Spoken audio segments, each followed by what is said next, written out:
Before we start, I want to take a minute to talk about our friends at Bitwise. Bitwise has a lot to offer to people like us who live and breathe crypto every single day.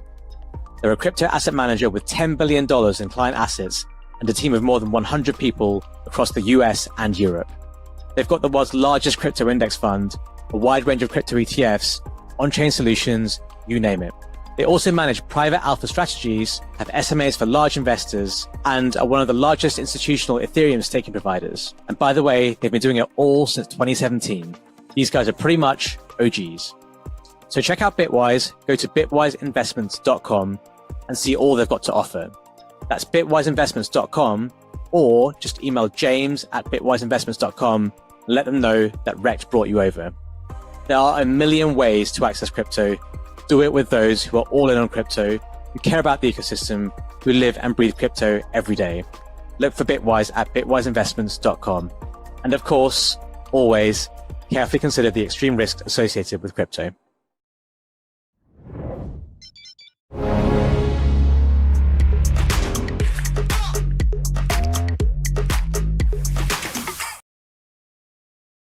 We're back, and OSF is back with me.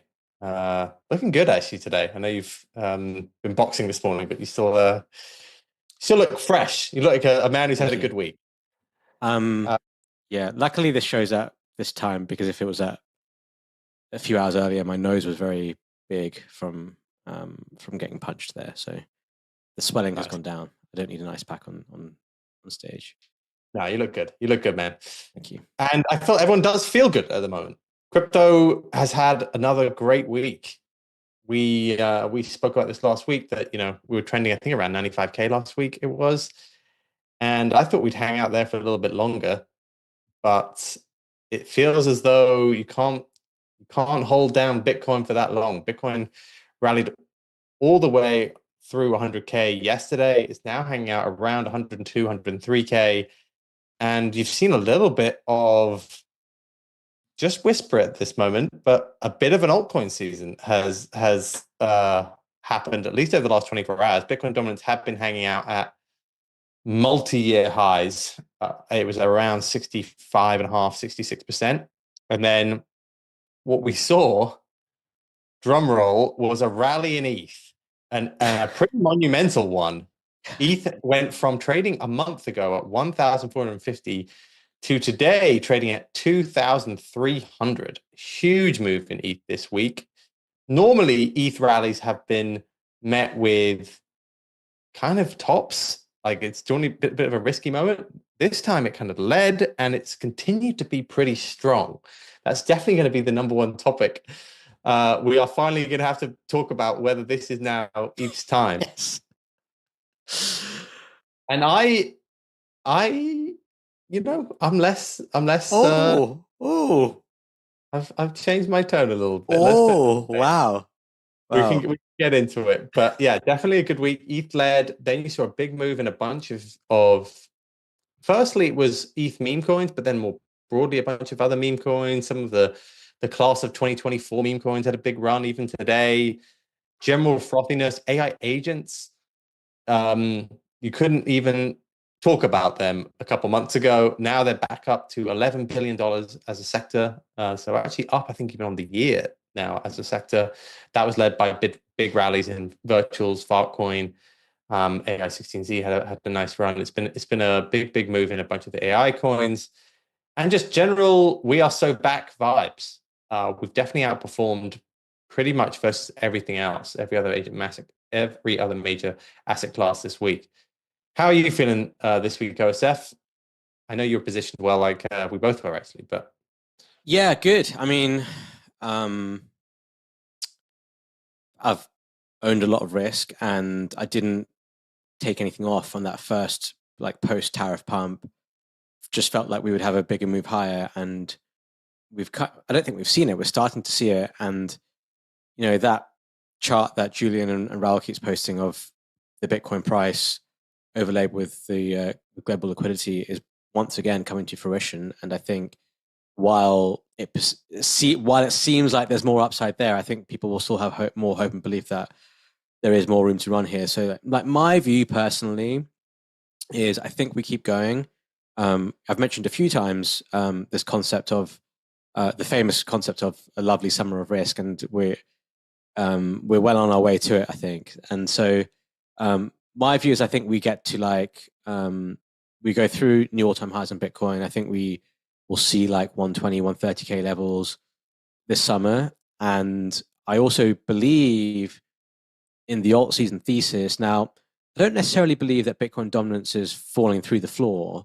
That's not my view, but I do think that Bitcoin dominance maybe stabilizes here. Maybe we lose a little bit. Maybe we drop back under 60-ish at some point. I think it will still remain relatively elevated in the context of a 1 or 2 year chart. But I do think you will start to see some big performance in other coins, whether it's altcoins, meme coins, AI coins, whatever it is. I think all the stuff is going to potentially move a lot higher. And we're starting to see it already. Like, many of these coins are up 300 to 400% off their lows, off the low prints of April, but yet they're still down 60 or 70% from the highs. And I'm not saying every single thing will return back to all-time high. And I think if you've been in this space long enough, that can often be a fool's game to always chase that. But I do think there's still a lot of upside in many, many altcoins and meme coins. I feel more, I feel warmer towards meme coins now than I did. I've sort of been staying away from them for most of this year, but I kind of, in the last month or so, and we spoke about Fartcoin, etc. I do feel like that market beta for meme coins is back in the right direction. And I think the degenerate the casino crowd will always seem to still be punting meme coins when the market rallies. So I do like that as a sector, but you just have to be selective. So for me, I'm still bullish. I think as long as we are still tracking that global liquidity chart, and while that still goes higher, it shows to me that there's more room to go higher on Bitcoin. And on the fundamental side, I think there are some positive catalysts. I think we still haven't really seen the full impact or power of Bitcoin reserve stuff. It's been going to have been almost 6 months since that task force started, coming up towards the summer. And I think we'll start to hear back some results, some findings, some potential action points, maybe some of the stuff that people were overexcited for in January, after the 6 month period, but now people have forgotten about it. Maybe some of that stuff can start to come to fruition, or some more noise about it hits the market. So I think that's a potential positive thing in the background. And as we've spoken about many times on the show with regard to tariffs, I think for me, market eventually gets desensitized to them, and they find some sort of resolution, or something that is painted as a resolution, and I don't think we fully move on from it. I think it's always going to be there, and I think when the tariff situation feels really good, you're probably meant to take the other side of it, and vice versa, because I think it's going to be a lot of back and forth. But I do think, like with Russia, Ukraine, and other things, eventually markets become desensitized to it until until maybe it has a big impact on inflation and whatnot, and it starts showing through in the numbers, which are very delayed and lagged, and takes time for that to show through. So my view is still very constructive, still very bullish. I did take a little bit of profits today just to capture something. I think in my head I was like, if Bitcoin gets back to 100K, I would take a little bit off. So I stuck to that rule, but I'm still pretty much risk on. And I've been looking at other potential coins to buy, mainly in the meme coin land, I think, on stuff where it's like down 70 or 80% from highs. And then the question you're asking yourself is, will it bounce back? But something with a chart like that, but is also doing a lot of volume. If it's doing a lot of volume and it's down 80% from highs, that to me tells me it has a chance to bounce back. And I see you smiling because which coins I'm talking about. Let's not dance around stuff. Well, let's talk about maybe the big move of the week in ages, right? So Bitcoin's obviously had a great week, but it normally has a good week. The big move here has been ETH. ETH had an upgrade, Petra upgrade, in the middle of the week, which had been spoken about, but ETH does a number of upgrades, but this one, I think the big one is to see the results. And the big result has been that ETH suddenly has gone deflationary again. It's gone from having a small inflation, I think of around 1 to 2%, to suddenly being deflationary. And this narrative of ultrasound money has slightly returned, which I think is that's what caused ETH to move. No doubt in my mind that suddenly ETH being viewed as kind of a store of value again, potentially even deflationary, is a big deal. And you saw ETH go from just put in successive, very aggressive candles. It's selling off a little bit right now, but it still looks strong to me. 2,300 right now. It's up 13% today. It was up similarly yesterday and even the day before that. So it's put in like 3 back-to-back 10 plus candles since Spectra, which I think is something to pay attention to. We talk about stuff week to week, and I was lucky in that I caught Mog and Pepe this week on that, and I wasn't even really paying attention to the Petra uptrade until after it happened, and I was like, oh, okay, this could change. And then I still had the Mog and Pepe, and obviously Rekt had a big move this week as well, which are all ETH coins. But I do think, for the first time in a while, that's an interesting narrative. That's an interesting narrative because the merge obviously was like this horrific situation where ETH went inflationary again. It wasn't gaining on the fees, and everyone was like, well, it doesn't look good on a burn metric. It doesn't look good on a revenue generation metric. But now if it goes deflationary again, the L1, is this the time to get into ETH and ETH beta here? That's what I would say. Like, yeah, obviously it's bounced up. I'm not saying part of that trade hasn't happened. It was trading at last week when we did this show. It looks like it was around 1870, 1850 area. And now it's at 2,200, 2,290. So it's moved 20% since then, 25%. I'm starting to think that this could be it. Like, if he's going to have a run, this is it, because it's a pretty big change in narrative. And what I have done this week, because I like to update the whole show, I have reduced today, actually, mainly all or a large bit of my major Solana memes. So I reduced all my Fartcoin. I reduced my Pengu. I reduced, apart from the stuff that we're involved in, but I reduced a lot, and I reduced my Sol long as well. And I have gone long. Well, I've actually paired off a lot of positions today, but on this dip, I am going to buy ETH, Pepe, Mog, Rekt. What do you think of that? I like it. I think that's very interesting. I think with ETH, I always felt like, for me, it was like 1,500, 1,600, 1,700, 1,800. Like, surely this is just a really cheap level for ETH. And it was less about like, will ETH ever go up again for me, but more about, can ETH relatively outperform other ecosystems and other coins, and also ETH memes, I guess, as well, or ETH beta. You're right. Like, this whole deflationary narrative, I think, is a pretty big one for it. And my opinion is, this kind of goes one of two ways. One way is like, all the .eths start saying, now's our time. We've been waiting for this moment, etc. And then this is it. And then nothing happens. Or you have the narrative that everyone's like, oh shit, this is actually really cheap and it's underperformed for the best part of a year now, or best part of 6 months, let's say. Like, fuck, this should be like twice as high as it is. And the price action today, I think, tells you that the market view on it is starting to change. Like, a 13% candle on ETH is no joke.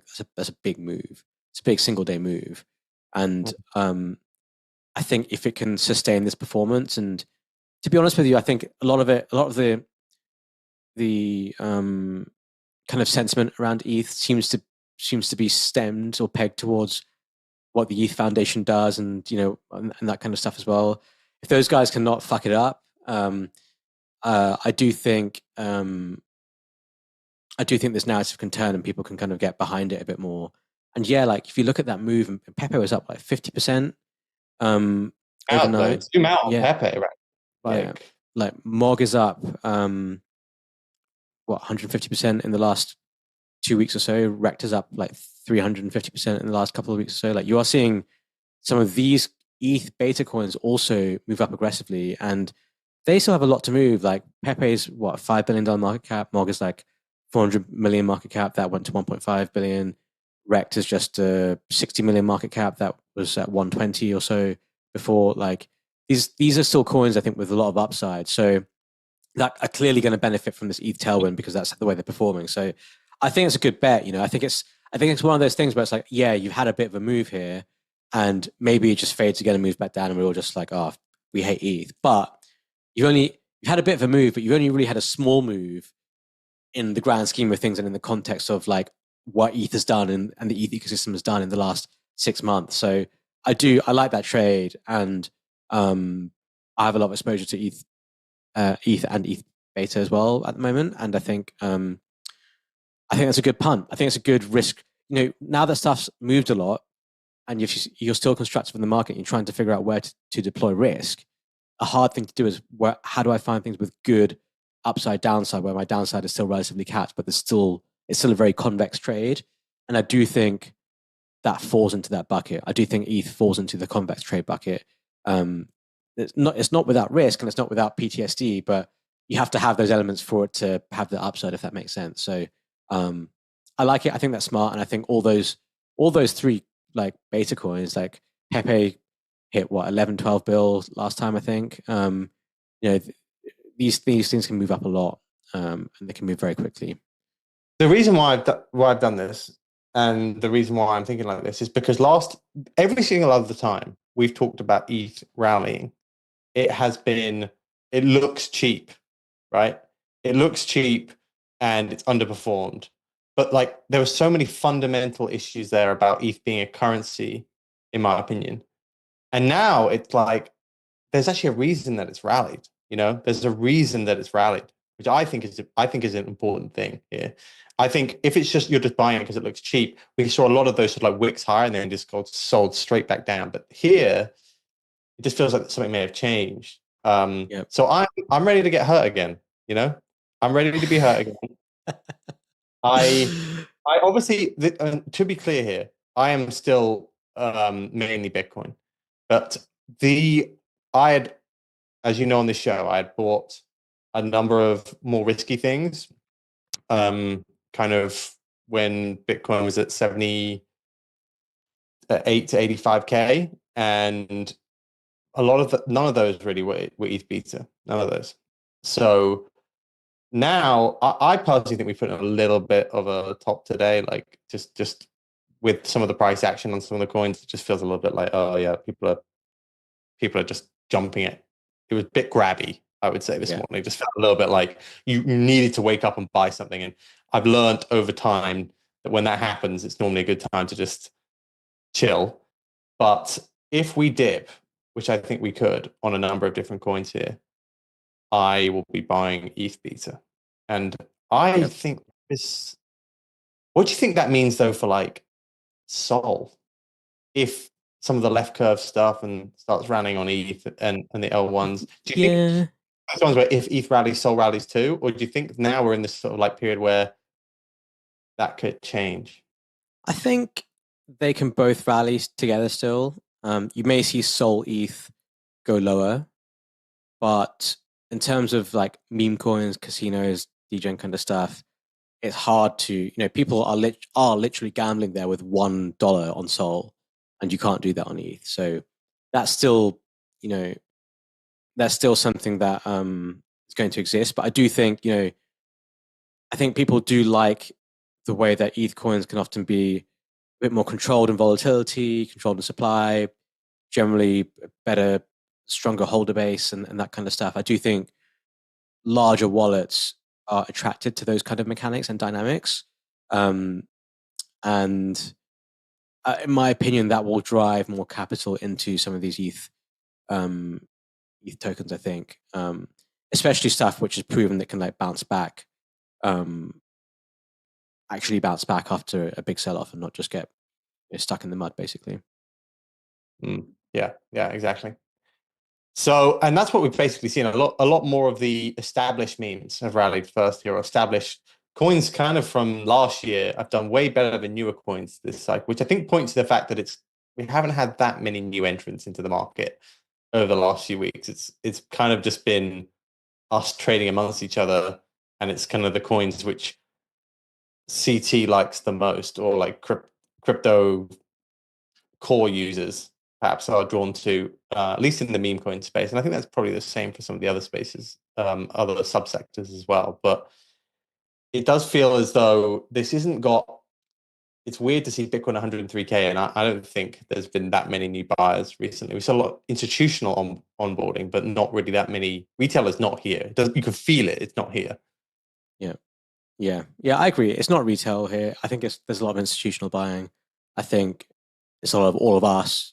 People always assume, oh well, all of CT's lost money, and who's there to buy it back? But I do think a large amount of CT, whether you realize it or not, have real jobs and have real salaries and real income and get paid bonuses and all that kind of stuff. Like, there's a lot of TradFi people within crypto who are part of CT that have good income. Yeah. So like, people do have money to spend, even if they've lost money in the past, because they're earning income from other sources, from which aren't just like crypto trading. So I feel like it's contained within the crypto community, but the crypto community does have the most propensity to spend, I think. But it's going to be interesting to see what happens from here, I think, because I do feel like a lot of people got caught with their pants down a little bit by selling or being too bearish. 100%. I think people were very quick to fade moves higher, just like PTSD. And this feels like the type of move where, I'm not a chartist, but if you look at charts, they're all sort of like breakout moves, if that makes sense. It looks like the start of a breakout on many coins. So I think that typically does attract a lot of capital and give people confidence to buy here. I mean, if I had no exposure to the market now, would I be buying right now? I don't know, to be honest with you. I think I probably still would be. I think I'd probably get a bit of risk on now and then wait for a dip to add more. And that to me tells me that I think we can keep going higher. It doesn't yet feel frothy to me, is what I'm trying to say. It doesn't yet feel frothy. Maybe locally, sure, but like, this isn't like what it was in January, for example. So I just gave you a detail of what I'm doing. Yeah. My Bitcoin, I've rotated my more risky stuff to ETH style beta. Was kind of doing that already the last few days, and then now I'm a bit more conscious about it. But what are you doing? Yeah, so I spoke about buying a few AI coins a few weeks ago, and which they're up decently. I don't think they're the best performers in the market, but they're still up a lot of the lows. I've kind of kept some of them, monetized some of them. I did buy Peanut yesterday, which I think is a really interesting one. So I think you had some big movers in coins that have moved off the lows that people were familiar with from like that 2024 Q4 era of meme coins. So like Fartcoin is up massively off the lows. Popcat is up massively off the lows. If anyone follows Bonk Guy on Twitter, they should definitely. I think we had him on the show actually, didn't we? They should definitely. They should definitely should, because he said some pretty good calls. We haven't had Bonk Guy, I don't think, not yet. Not Bonk Guy. Sorry, we had Nachi. Nachi come on. Yeah. We have Nachi, but we have Bonk Guy wants to come on. You are right. I mixed them up. But I think he's a really good follow, and I think he's had some really good calls on buying things at the stone cold lows that have moved up crazy amounts on leverage. So I think this is an interesting trade, this Peanut thing, because you're trying to figure out, right, lots of coins are down 90%. What will bounce back? If it's doing zero volume, the chances are it's probably not going to bounce back because no one's buying it, or you have to hope some capital comes in for it to bounce back. If it's doing a lot of volume and starting to recover, then it has a good chance of returning. And with this one, it's done $1 billion of spot volume in the last 24 hours, which is insane. It's like complete madness. Now, that's probably a market maker. There's probably something going on there. Like, it's not just like $1 billion of organic volume. But to me, that's a sign that like something or someone is behind this. And I think this is an example for me where it's like people might be like, "Oh, Peanut the squirrel, that's such an old story. Like, who cares about that now? It's just some random dead animal, which was like from last year." That's completely irrelevant. Like, whatever the underlying token is irrelevant. I'm just talking about what's going on in the huge surge in volume and chart. If you flip to the 1 year chart on that, This was the famous coin. This gives some context. This was the famous coin that came out probably a day after Trump came into office, or the day before, I think it was. And then it was touted by, that was a popular meme around the election. It then got listed on Coinbase, I think Spot. It got listed on Binance for Spot. Went to $2.5 billion. Yeah. And then went down ever since. Yeah, so I think that's a good punt for like a near-term trade where I just see something that's still down, whatever it is, 90%, but is randomly doing $1 billion of volume. To me, that's always a good sign, and it has listings on Coinbase, etc. So, I think that's an interesting one to keep an eye on. So I kind of bought a bunch of that yesterday as a bit of a punt. My counter to that is that when this, because you told me to buy some and I bought some too, but when this started rallying, I was like, this is the sign that it's a bit frothy, because when it's just like something's going on, like the meme's not really relevant, but just something's going on, and people are reaching for that and they're like all in. I normally get a little bit worried because I'm like, oh, okay, we're at that bit of the market where it doesn't even matter what you buy, it's just buy because something might be going on. That's what made me pause, and I sold quite a few things because of this example. Oh, jeez. Hey man, buy this coin. Yes. It's almost irrespective. It's almost irrespective of the price of Peanut, right? Peanut could go to like 700 million now, but if it does, it kind of tells me that we're not in the first innings. That's basically what I would say if that's happened. Like, yes, it's a fair comment. It's definitely a fair comment. For me, I just think a trend that we're seeing is some of these coins from last year, which are down massively, start to rebound, and you may have missed some of the fart coin move, or you may have missed Mudeng is up 200%. You may have missed like some of these moves. So my thing is like, okay, well, which ones are out there that haven't moved or are starting to move? And this is one of them. But when you see that volume number, like, I mean, to put into context, like, where does this even rank? It must be one of the highest volume meme coins at the moment, right? If not the highest. It's definitely up there. I just want to take a step back and talk about like we go from talking about macro for like weeks and weeks, and now we can go in and say like the best thing to own right now is Peanut, which is some random meme. Not the best thing to own, but a good punt is the way I view it. And $1 billion, $1 billion of perps as well today, which is, given Pepe's done 4 billion, like that's not a small amount. I think this is not a bad, like you said, there's some other coins that move like this. The 2024 crop of memes, Mudang had a big move. Chill Guys is up like 6x from the low, and now Peanut is as well. So this isn't just by itself, but it is true that like the market is looking for things to pump. Now, do I think that these sort of trades are often towards the end of like a structural rally? Sometimes. Sometimes when it's just like this, it can be. But I don't love, and the other thing I don't love is like zooming out on a meme coin chart, because I actually don't think, I think that is often how people get wrecked. Yeah. Always just pay attention to where Bitcoin is. So like Bitcoin is at $103,000. So like you have to assume that no, that's a decent move. And the market will not care where Peanut is in relation to its all-time high. It will care where Bitcoin is in relation to its all-time high. And I just think the Bitcoin, I guess I've been expecting it to slow down for a little bit here, but I do think that maybe it will slow down a little bit. So I think this weekend, just zooming back onto our macro rather than Peanut hat, we've obviously had a lot of good sentiment around the trade deals. It's been a mixed week though, I think, for news around crypto, if I'm honest. There's been crypto appears to be drifting away from popular support in the US Senate and House, mainly because there's just been some questions about Trump and the Trump family personally ingratiating themselves with crypto. And that has meant that regulation looks like it's going to be more difficult to pass. So today you saw, for example, the main stablecoin bill didn't pass the Senate. And there's been a lot of talk about it's going to be much more difficult to get some of that regulation through.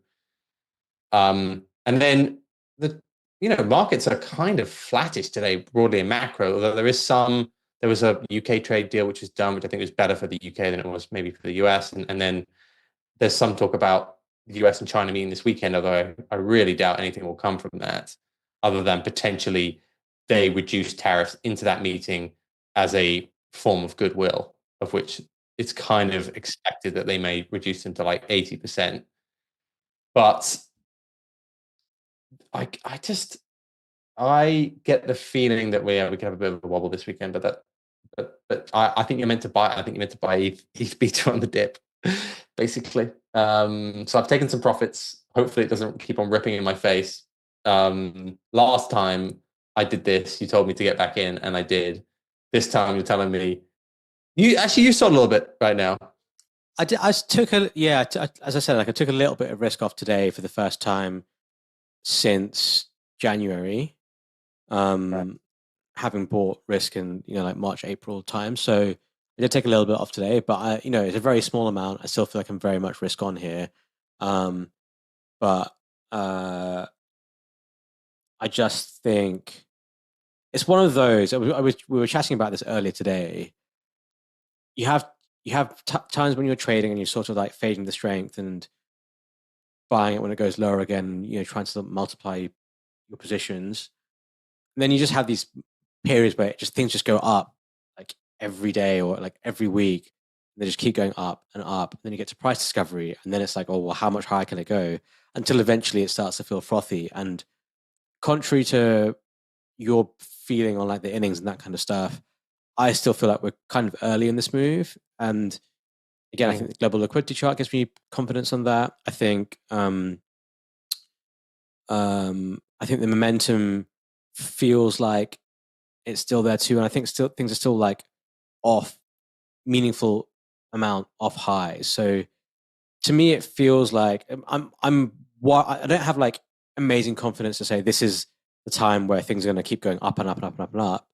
But the way I look at it is like, oh, cool, I could sell. I don't think the downside from here is more than 20 or 30%, and that's a big number. I don't even think it's that. I think maybe it's like 10%. And so it's like, what would I rather? Would I rather like try and save myself that 10% and buy back in?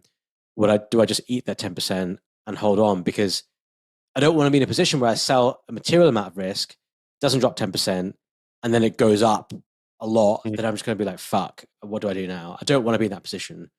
And that position for me is always worse than even like losing money. So, which is what this whole move has felt like, right? Although we have said, when we were risking up and said this could be the breakout, it felt as though that was not the case around crypto. But like this move has felt like people desperate to put on risk as it's gone higher and waiting for a pullback, and the pullback's been very shallow. Kind of since last month around this time, we were at 75K a month ago today. Looks like that's crazy. 76. Yeah. And it just has been a very consistent rally all the way up. And I agree with that. And like I said, Bitcoin is easily my biggest bag, and I have not sold any of that. It's more just the more frothy stuff. And I think the reason for that, I've just rotated it more into ETH, or my plan is to rotate it more into ETH and out of some of this Solana stuff. Is there, yeah, like what do you think about the broader market though here? Like, do you think you've obviously got involved in stocks and a bit more recently as well, like, and they've bounced, but they're not bouncing maybe as hard. They've had a decent bounce. They've had a decent bounce. I'm not saying they have. What's your view there? I mean, that's the first time I bought stocks in about 4 years or something. And just to be clear, the only reason why I'm a bit annoyed about it actually, because the only reason why I bought stocks was I couldn't send money to, I couldn't send fiat to my exchange accounts to buy crypto. I couldn't send a material amount. And I was like, I just need to get some risk on today. Otherwise, otherwise I'm going to miss this move. So I ended up having to like put money into some random managed equity fund, which was the only thing I could get the risk on. Like I said, like same day basically. But it's done okay. I mean, it's like for the equity market, I think that's up maybe like the stuff that I bought was up maybe like 15 or 16% from when I bought it, but obviously like nowhere near as much as crypto's up. So I'm a bit frustrated by that. But I do think I think the overall market got to a level that was like really exciting to buy. Because I think the medium-term trend on risk assets here is still a lot higher. And I think just have some like, for me, most geopolitical tension is they always create buying opportunities. I feel like they're not real economic reasons for us to sell off. They're more just sort of like fear reasons for us to sell off, just top down. I know tariffs are a bit different because like if you do have these massive tariffs that get fully implemented, that is going to have a big impact on inflation. Powell has made his stance very clear, and that will put the US into a tricky spot. And I do think there are real cases right now where tariffs are high and it's costing people a lot of money to import stuff. But in these situations, I do believe people just immediately jump to the worst case scenario or like bad conclusions. It's kind of like Brexit. Everyone like panicked when Brexit happened, and then they're like, "Oh, actually, it's not that bad." Or everyone panicked the first time Trump got elected, and they were like, "Oh, actually, it's not that bad." And I still feel like even if some tariffs are implemented and if tariffs are high, it's not going to be that bad, I think. And do you remember Brexit? Do you remember? I marked my entire book down a lot, and then I started. Were you in London at that time? I was in London. We were in London. Yeah, it was my last year in London. Yeah, I got told off by Blue Bay Asset Management for calling my bonds too low. Because I was sending out like 20-point wide markets on like Iceland and like Matalan. You got in at 4 a.m. and you called the whole market down 50% on your own positions. Where I was long, so I lost, I marked my book down massively. They were the only runs that got sent out, and then PM called the desk and told the sales guy to tell me to stop sending out stupid markets. And I was like, trade or Titan. Apparently, it wasn't a good thing to do. Didn't like that. Yeah, and then there was Trump as well. That same year was too early start. Yeah. Remember, yeah. It did feel a lot like that a few weeks ago, obviously, and we said that at the time. I've said throughout that whole period, I'm not as bullish on stocks, though. I do think there's a long-term impact to some of the stuff that's happening here. I don't think it's just like buy markets because of that. But I think crypto is one of the ones that will really outperform in that world, and gold has been the other one. And interestingly, gold is still kind of hanging out around that all-time high level, even while crypto's kind of caught up. And that was the trade when gold moved, and then just started flatlining. The trade really was to buy crypto there, and everyone was like, "Oh, why isn't it caught up?" And then it's just caught up. Straight away is caught back up now. So that was the trade. Here, I if we were saying definitely you want to own it in that 78 to 85K range, and particularly towards the low end, we were saying that. I think now is the time where I am more wary of the more risky stuff. But I just think a good risk reward now is maybe ETH, just because of that change in narrative. Yeah. Hurt me again, ETH. It's actually gone down since the show started. Imagine if it just went not as much down. as Peanut. Peanut's going back down to zero, mate. Handle change. Handle change on Peanut. We'll delete that bit of the pod. It seems like everything's coming off a little bit here. Yeah. Which come back to 102. Yeah, it feels like that's what I was saying. In terms of meme coins, so you said you're following volume. What about NFTs? That's been the other one. That's if ETH comes back, Punk's back above 100K floor, and maybe we should have a little bit of a sector here about NFT meets meme coins. The Rekt was easily one of the best performers over the last 2 weeks. You've obviously been leading that. Do you maybe want to talk a little bit about what's been going on there? I had somebody in my DMs being like, I had no idea you guys were even involved in this. And it feels like something that we should talk about. Yeah, I think look, yeah, we've been working on Rekt and Rekt drinks. We use the IP from our NFT project to make a brand and create flavored sparkling water, and we have been selling our drinks in one-off limited drops. So we did a drop in October, which was about 223,000 cans, and we sold out that entire supply in 48 hours, under 48 hours. And we did our next drop on Wednesday, which was a collaboration with Abstract, which is an L2 built for consumer crypto. And that was a similar amount of drinks. That was a 223,000 cans, which we sold out in 40 minutes, which is well beyond our expectations. I think we were on some podcasts that day, actually, weren't we, Michael? And I was saying, if we can sell out in under 24 hours, that would be like an amazing result. I don't know if we can do that. And we sold out in 40 minutes. So, with these purchases, last time people bought drinks, they were able to claim some Rekt coin afterwards, and they made money on that.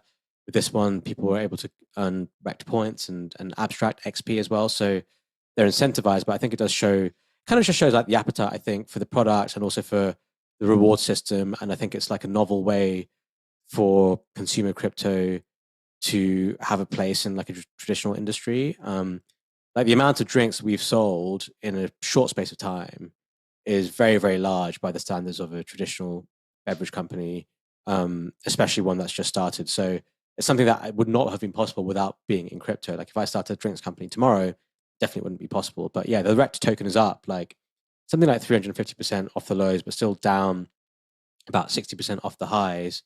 And for me, that's just like, the Rekt coin itself, it doesn't own the IP to Rekt. It doesn't earn the revenues that we make at Rekt brands. It has no real like economic sort of connection to it. But I think the way that this market trades is on attention, it is on sentiment. And my belief is if we do really well and make massive drink sales and that company grows really large, then I think how does someone express that as a trade? How does someone get involved? The only thing you can really do is buy Rekt coin. So that's my view on that. And we've also even something that I really like that people have started doing recently is corporates buying Bitcoin. And obviously you've had Tesla and GameStop announcing it and Cantor announcing it. And I believe that many corporates will have some crypto and Bitcoin on their balance sheet, and corporates also buy back their own stock. So we actually acquired some Rekt coin in the open market as well, with kind of like a similar view. And that I think is an interesting thing as well. It's definitely triple or quadrupling down on yourself, but I'm very excited for all the stuff that we have coming this year. I mean, next month even, like a lot more things coming. And our goal is like, can we sell 1 million drinks within the space of 12 months? That's what Red Bull did in their first 12 months. And we're about 44% of the way there with 6 months to go. So there's a chance. It won't be easy, but I do think there's a good chance. And that is the quick 2 minutes on what's going on with Rekt. So potentially could sell 1 million cans this year. We're already halfway there, or about half, just under halfway there, yeah. Which would match Red Bull in its first year, and the coin has got some sort of feedback loop to that via buybacks, and we've got a whole community behind it from NFTs, and the product seems to be well received, right? Like it's a good drink, yeah. I'd highly encourage. Well, they're sold out now, but I actually think it's a good drink. It's quite tasty. I drink them a lot myself. So okay, all right. And what about broader NFTs then? Because that's been something that if ETH has a run, is ETH beta NFTs here? We've seen Xcopy. I don't know if you've seen, but Grifters, just as like a good baseline for Xcopy right now. They're at 20 ETH floor, and Grifters at 20 ETH floor. Wow, 20 ETH floor, and they are obviously ETH is now at 2,200 or 2,300. So do you think? And they haven't. A lot of these ETH-based NFTs haven't dipped here. They've dipped a little bit, but not a huge amount. Do you think now if you want another way to express an ETH long here would be to start buying some NFTs? I'm still cautious on NFTs. I do think you will continue to have pockets of outperformance. I do think stuff like Xcopy will age very well. I don't think you can go wrong with those trades. It's just a question of when you get your return. But the move so far feels like we're running back last year rather than running back 2021. And for me, NFTs are truly like collectibles, like art, a lot of sentimental value, less liquid. It's just not where I personally want to have a significant amount of capital tied up. But for multi-year holdings and trades and things where you appreciate the art or the collectible, yeah, absolutely. But as we spoke about a few weeks ago, I sold my autoglyph to buy AI coins, for example, which has been a good trade. Like I think that when I when I did that, it's like I made 4 times my money on that coin while autoglyphs have stayed at the same level. So my view is like while I can keep doing that, it's worth having some exposure to NFTs, but it's really hard for me to be like, yes, let me start waving in a lot of NFTs with a material amount of capital here, because I think it will just take a lot to get it to move. Okay, so we've gone down macro a little bit. We saw things a little more shaky. L1s, it feels like we're definitely more interested in ETH right now. Risky coins, look for volume. We've obviously named a few, again, more ETH beta led, but there's been some other ones which are on Solana showing decent volume and have good risk reward. And then NFTs feels still be selective, and go check out Rekt if you've had some time. Should we maybe go to questions? Are there questions this week? Yeah, we have questions. We're back with questions. So let me go through them now. Obviously, we're still in partnership with the Arch Public guys, so go check them out. I think they probably had crushed it this week again on the Bitcoin moves. They're going to be coming on. Head over to realvision.com/arch. You'll be able to check out all the information there. But yeah, I think that algo continues to kill it in terms of buying lows and selling highs. That's probably sold a lot of Bitcoin today, I'm guessing. I need to check what trades I've done actually. But I would imagine it's been selling a lot of Bitcoin today. So, okay, first question from Francisco. Hey boys, can we discuss your expectations on Solana DeFi over the next few months?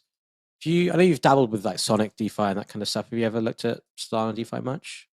Oh yeah, a lot. The most interesting coin right now in Solana DeFi, in my opinion, is Radium, just because they have a good flywheel with the token and they have a relatively successful launchpad now. Now, that being said, like there was a recent launch of Boop, which has potentially taken some of the wind out of their sails. Now, I think you can't really talk about Solana without talking about Solana DeFi without talking about the L1. You have seen a return to pump fund volumes, general Solana DeFi volumes, this, that, and the other. My guess is that if we do see a decent move here in ETH, which I am now thinking is my base case, and ETH beta coins move, I am not certain that Solana moves higher if ETH moves higher. That's basically what I'm saying here. And I think that if a lot of the left curve stuff on ETH starts doing well, there could be FOMO there from the Sol gambling community, which is dominated. So I don't know if now's the time I would get into Sol DeFi. That's basically what I'm saying. I would potentially look at ETH beta as my more risky plays. Yeah, that's fair enough. I kind of agree with that. Okay, next question. Given the different fundamentals drivers behind Bitcoin and other altcoins, why ought a higher Bitcoin price necessarily lead to higher altcoins? It's a good point. It hasn't. I mean, the correlation is there, but it's not exactly been that amazing with Bitcoin dominant. You look at the Bitcoin dominance chart.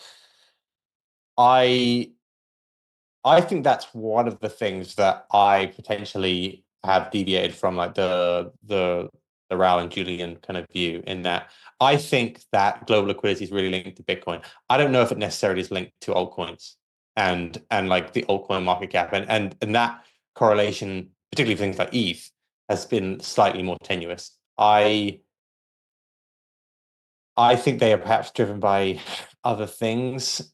I don't know if there's like it's necessarily global liquidity that is the main correlation there. I it's weird. Like it's just like I feel like with the altcoin bag, it's a lot of it is PvP. Like it's kind of you to be good in altcoins, you need to be here every single day, knowing what trends are being picked up on. And if you kind of don't look at them, don't look at this space every single day, you can get really badly hurt over a long period of time.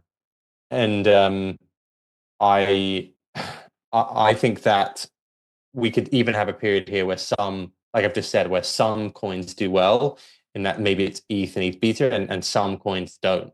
So I'm not even too sure if Bitcoin goes 105K necessarily, would you see like a massive rally in all altcoins? I do think that interestingly, Bitcoin dominance would go down though in this scenario, just because ETH is such a big bit of the altcoin potentially market, let's say. Yeah, yeah, I think that makes sense. I think it's just something we've been back and forth on, for a long time this year, and it's not clear to me if this time is different. But I don't think you have to. If you have a true alt season, literally every altcoin will go mental like it did in 2021. But if you don't have a true alt season, there'll still be pockets of outperformance, and so I'm just kind of like assuming there's pockets of outperformance, and I think it's clear where they are, and trying to allocate capital to that. And if we actually do have an alt season on top of that, then those coins go mental, right? So that's kind of that's the way I view it, really. Okay, next question. Thoughts on when you will take some profits? Well, I think we both mentioned we took some profits today. Is there? Do you have any more thoughts on where you would take more off, or plans regarding that? I've just learned never to do that. Never to believe that like, oh, it's this level or not. Like I just make a call kind of on this show weekly and like leading up into it. And right now I've taken some profits this week. I've kept Bitcoin. I've reduced a lot of my non-ETH exposure. Like Fartcoin I've taken off, took off Pengu I had a trade on. I took off some of my Tau even, and now and some of my Sonic, and now I'm focused on ETH and Ether buying a potential dip, let's say. Yeah, I agree. I think my plan is like I took a little bit off today just to take some off, and I think I'm still holding out for like that move. I think once we go through all-time highs on Bitcoin, my belief is we go through all-time highs on Bitcoin, I think you'll see a big catch-up move in alts and memes, and from that point onwards, I'm looking to just take chips off. I think DCA out kind of thing. That's my plan. Maybe DCA out of like 50 or 75% of the risk, and then keep the rest on for the moon bag or whatever. I think that's my plan. Is XRP the new Bitcoin? I really respect that question. Thank you. No way, Jose. I do like that question. I think it needs to be. Let's put it that way. If you're a holder, that's what you're hoping. One thing that reason why I've got more bullish on ETH here, right, is if a L1's value was based on activity, Solana would be worth probably more than all the other L1s, like by a big distance. But actually, one of the main uses of an L1 is also be seen as a currency itself. And we've spoken about that. Like that's the worry, is that stablecoins come in and they just like dominate that narrative.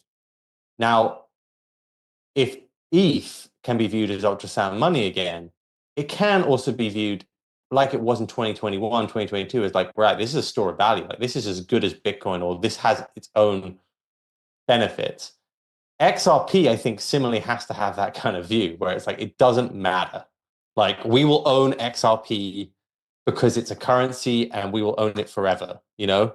Because I don't think the Swift stuff's happening, guys. I think they've got they're going to do some other stuff around maybe stables, and there was some talk about them trying to buy Circle last week. I think it needs to be viewed as that sort of a thing. You know, like it's a currency because it's a currency, and who cares about the use of the chain? Because XRP should not be valued where it is if it's based on use of the chain. Okay, next question. XLM or HBAR this cycle, if you just picked one. I saw a interesting tweet on HBAR the other day, by the way. I think it was from G Money. Let me see if I can find it. It was something like HBAR has done this much revenue in this amount of time, but it's still valued at billions of dollars, even though it's a ghost chain, whereas this company does a ton of revenue and is valued here. Here we go. My personal favorite. Hedera has generated 287K in fees over the last 12 months, which is nothing. I don't know if this number is correct, but I'm just reading a tweet. It trades at 8.6 billion FTV. What do you have any thoughts on either of these coins?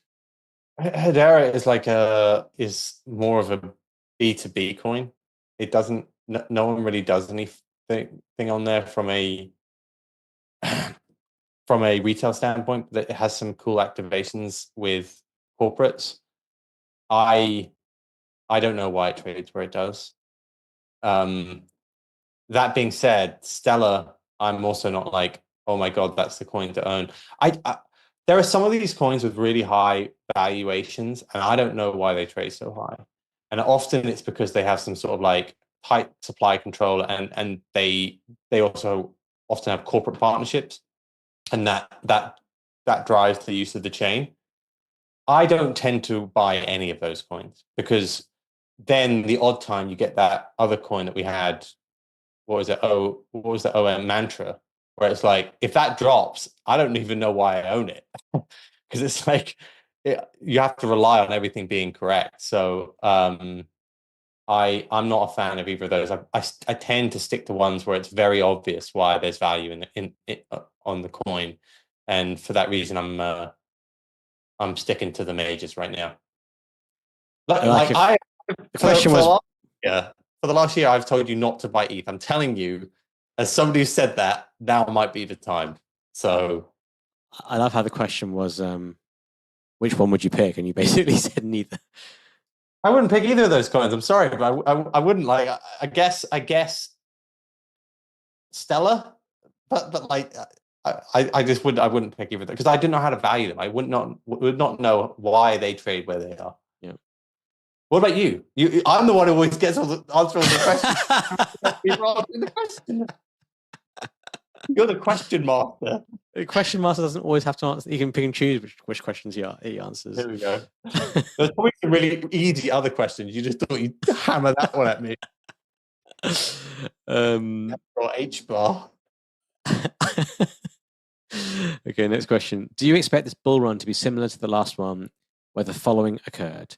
The ROI of Solana during the last cryptocurrency bull run, so that they're saying early 2020 to November 2021, was approximately 51,892% because the price increased from 50 cents to $260. I think that's. I mean, do you want to answer that, or shall I? I mean, Solana had an amazing last cycle. I don't know if there's any other coin. The only other one that I pointed out in previous shows has been Sonic, which I felt like had really good activity to market cap metrics. There's not many others in terms of L1s, which I think could do a Solana type move. This if Bitcoin goes to 150K. Yeah, like I think the question is, do you think that this bull run will be similar to the last one? And Ruth, you've highlighted Solana, which is one of the best performers of that time period. There will be some coins that will move that much.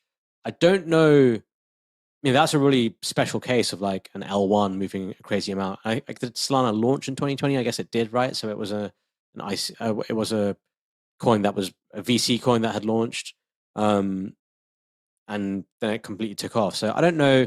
It feels like the number of L1s, the number of L2s, and the number of infrastructure coins now compared to the number of coins in 2020 are materially higher. So is that type of return, I feel like, is diluted and split across many coins. So I think it's unlikely for something of that scale, like a new L1 to come and produce that type of return.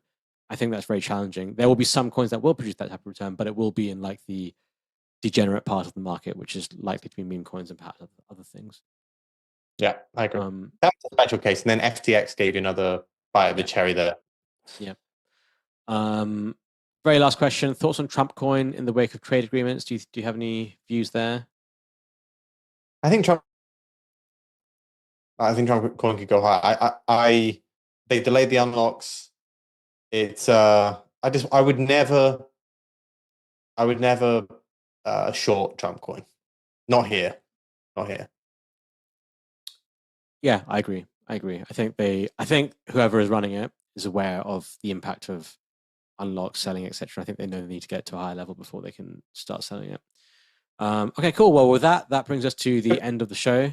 Oh, what did you say? Because Trump's also aware that he's got this slightly, this right to protect as well a little bit more now in crypto. So maybe they just indefinitely delay the unlocks, like for 4 years, something like that. Then that thing really pumps. Well, that's the thing. Like whoever has launched it, they've obviously been tapped on the shoulder, and they're like, "Look, you guys can't slaughter this thing. We're gonna have to figure out something else here." So, yeah, that's right. Cool. Well, with that brings us to the end of this week. That was Rekt Vision. Question for you before we go: do you think this is the start of the phase 2 of the banana zone? Please let us know in the comments. Is this the second coming of the banana zone? Also known as the lovely summer of risk. Otherwise known as the lovely summer of risk, yeah. Make sure you follow us on X, OSF_Rekt, and please make sure to check out realvision.com/Arch to register for Arch Public's product. It is free to register at the entry level, so I'd highly recommend checking that out. We'll be back as usual next Friday, 11:30 a.m. Eastern Time, 4:30 p.m. British Summer Time. I hope everyone has a great weekend, and long may this price action continue. Bye, guys.